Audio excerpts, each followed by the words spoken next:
CBC class 10th physics சப்ஜெக்ட்லேருந்து electricity டாப்பிக்லேருந்து நம்ம என்ன பண்ணலாம்னா என்சிஆர்டி டெக்ஸ்ட் புக்லேருந்து 18th கொஷின் பண்ணலாம் பாருங்க. Explain the following. First question, why is the tungsten used almost exclusively for filament of electric லேம்ப்ஸ்ன்னு சொல்லியிருக்காங்க. இப்போ ஜென்ரலாக ஒரு எலக்ட்ரிக் லேம்ப் எடுத்துக்கலாம். எலக்ட்ரிக் லேம்ப் எடுத்துக்கிட்டிங்கன்னா இந்த எலக்ட்ரிக் லேம்பில் என்ன இருக்குன்னா டங்ஸ்டன் ஃபிலமெண்ட் போட்டிருப்பாங்க. ஏன் டங்ஸ்டன் ஃபிலமெண்ட் போட்டிருக்காங்கன்னா டங்ஸ்டன் ஃபிலமெண்ட்டுக்கு ரெசிஸ்டிவிட்டி அதிகமாக இருக்கும், மெல்டிங் பாயிண்ட் அதிகமாக இருக்கும். ஏன் ரெசிஸ்டிவிட்டி அதிகமாக இருக்கணும்னு பார்த்தீங்கன்னா heat energy equal to I square RT அப்படின்னு தெரியும் உங்களுக்கு, சரிங்களா? இல்லைன்னா power equal to I square ஆர்னு உங்களுக்கு தெரியும். Resistance equal to resistivity into length by area தெரியும். ரெசிஸ்டிவிட்டி அதிகமாக இருந்தால் ரெசிஸ்டன்ஸ் அதிகமாக இருக்கும், ரெசிஸ்டன்ஸ் அதிகமாக இருந்தால் பவர் டிரான்ஸ்மிட்டட் அதிகமாக இருக்கும், அதாவது ஹீட் டிரான்ஸ்மிட்டட் அதிகமாக இருக்கும். அப்போ அதிகமாக ஹீட் ப்ரொடியூஸ் ஆகும். அதிகமாக ஹீட் ப்ரொடியூஸ் ஆகுதுனால ஹீட்னால லைட் எமிட் ஆகும். அதுதான் இன்கேண்டசன்ட் பல்புடைய பிரின்சிபல். அப்போ ரவுண்ட் பல்ப் எப்படி ஒர்க் ஆகுதுன்னா ஹீட்டிங் எஃபெக்ட் ஆஃப் எலக்ட்ரிக் கரண்ட்டில் ஒர்க் ஆகுது. அப்போ அதிகமாக ஹீட் ப்ரொடியூஸ் ஆனால் தான் லைட்டாக கன்வெர்ட் ஆகிருக்கும் அப்படின்னு எடுத்துவோம்.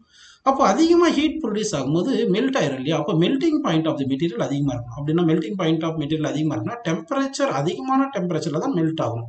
அப்போ டங்ஸ்டனுக்கு மெல்டிங் பாயிண்ட்டும் அதிகமாக இருக்கும். அதனால தான் டங்ஸ்டன் நம்ம ரெசிஸ்டிவிட்டி அதிகமாக இருக்கிறதுனால மெல்டிங் பாயிண்ட் அதிகமாக இருக்கிறதுனால எலக்ட்ரிக் லேம்ப் ஆப்ரேட் பண்ணுறதுக்கு நம்ம என்ன பண்ணுறோம், டங்ஸ்டன் ஃபிலமெண்ட்டை யூஸ் பண்ணுறோம்.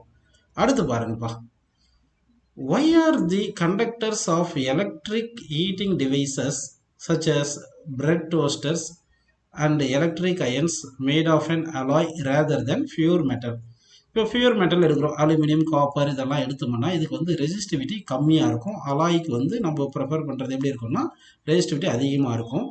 இப்போ power equal to I square ஆர்னு உங்களுக்கு தெரியும், ஆல்ரெடி பார்த்த மாதிரி. Resistance equal to resistivity into L by area தெரியும். ரெசிஸ்டிவிட்டி அதிகமாக இருக்குன்னா ரெசிஸ்டன்ஸ் அதிகமாக இருக்கும், ரெசிஸ்டன்ஸ் அதிகமாக இருந்துச்சுன்னா பவர் அதிகமாக டிரான்ஸ்மிட் பண்ணும். அப்போ ஹீட் அதிகமாக ப்ரொடியூஸ் ஆகும். Heat equal to I square ஆர்டினால ஆர் அதிகமாக இருந்தாலும் ஹீட் அதிகமாக ப்ரொடியூஸ் ஆகும். அதனால தான் நம்ம என்ன பண்ணுறோம், அலாய்ஸ்க்கு ஹை ரெசிஸ்டிவிட்டி இருக்கிறதுனால பியூர் மெட்டல்ஸை விட அலாயை நம்ம ப்ரிஃபர் பண்ணுறோம் அப்படின்னு எடுத்துக்கலாம்ப்பா. அடுத்த கொஷின் பாருங்கள், why is the series arrangement not used for domestic சர்க்கியூட்ன்றாங்க.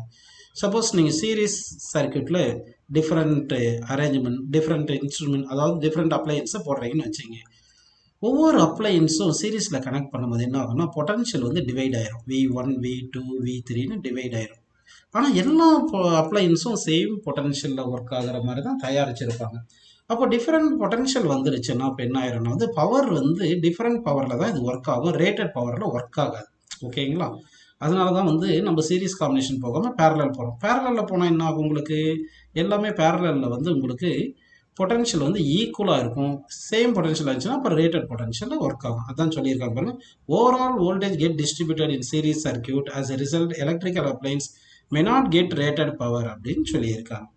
புரியுதுங்களா உங்களுக்கு? சரி, அதே மாதிரி இந்த சீரீஸில் கனெக்ட் பண்ணும்போது ஏதாவது ஒரு டிவைஸ் பிரேக் ஆயிடுச்சுன்னு வச்சுங்க, டேமேஜ் ஆயிடுச்சுன்னா அதில் கரண்ட் போகாது. அதில் கரண்ட் போகாதுன்னா மொத்த சர்க்கியூட்லேயும் கரண்ட் போகாமல் போயிடும். அப்போ எல்லா அப்ளையன்ஸுமே ஒர்க் ஆகாது. So all the connected appliances cannot be operated independently. If one device is defective, then the entire circuit will not function. ஆனால் பேரலில் பார்த்தீங்கன்னா ஒன்று டிஃபெக்டிவ் ஆனாலும் மற்றதுலலாம் கரண்ட் போகும், அதனால ஒர்க் ஆகும். அப்படி எடுத்துக்கலாம். நெக்ஸ்ட் பாருங்க, சீரீஸ் காம்பினேஷனில் total resistance sum of individual resistance போடுவோம் இல்லையா? அப்போ எஃபெக்டிவ் ரெசிஸ்டன்ஸ் ரொம்ப அதிகமாயிரும். அப்போ ரெசிஸ்டன்ஸ் அதிகமாக இருந்துச்சுன்னா கரண்ட் என்ன ஆயிரும், கம்மியாயிரும். ஏன்னா ஓம்ஸ்ல V ஈக்குவல் IR, நம்ம V கான்ஸ்டன்ட் வச்சுட்டோம்னா I இன்வெர்ஸ்லி ப்ரொபோர்ஷனல் R வருது இல்லையா? R அதிகமாக இருந்துச்சுன்னா கரண்ட் கம்மியாயிரும். So total resistance becomes large and result current reduced. அதே பேரலல் ரெசிஸ்டன்ஸ் கம்மியாக தான் இருக்கும், அதனால கரண்ட்டுக்கு ரெடியூஸ் ஆகாது அப்படின்னு எடுத்துக்கலாம்ப்பா. அடுத்து பாருங்க, how does the resistance of you wire vary with its area of cross section கேட்டிருக்காங்க. Resistance equal rho L by ஏன்னு தெரியும் உங்களுக்கு. அப்போ ஏரியா அதிகமாக இருந்தால் ரெசிஸ்டன்ஸ் என்ன ஆயிரும், கம்மியாயிரும். இதே ஏரியா கம்மியாக இருந்துச்சுன்னா ரெசிஸ்டன்ஸ் அதிகமாயிரும். புரியுதுங்களா? அதான் சொல்லியிருக்காங்க, இந்த area of cross section increases resistance decreases and vice versa அப்படின்னு இருக்கு. ஓகே, நெக்ஸ்ட் பாருங்க, why are copper and aluminum wires are usually employed for electrical transmission சொல்லியிருக்காங்க. அலுமினியம், காப்பர் இதுக்கெல்லாம் மெட்டலுக்கெல்லாம் ரெசிஸ்டிவிட்டி கம்மியாக இருக்கும். அப்போ resistance equal to rho L by A வரதுனால ரெசிஸ்டிவிட்டி கம்மியாக இருக்குன்னா ரெசிஸ்டன்ஸ் கம்மியாக இருக்கும். அப்போ பவர் டிரான்ஸ்மிஷனுக்கு என்ன ஃபார்முலா I2R. அப்போ ஆர் கம்மியாக இருந்துச்சுன்னா பவர் லாஸ் வந்து கம்மியாக இருக்கும். So the power losses in the form of heat also significantly less when we are using metals. அதனால தான் அந்த அலுமினியம் காப்பரை வந்து நம்ம ப்ரிப்பேர் பண்ணுறோம்ப்பா.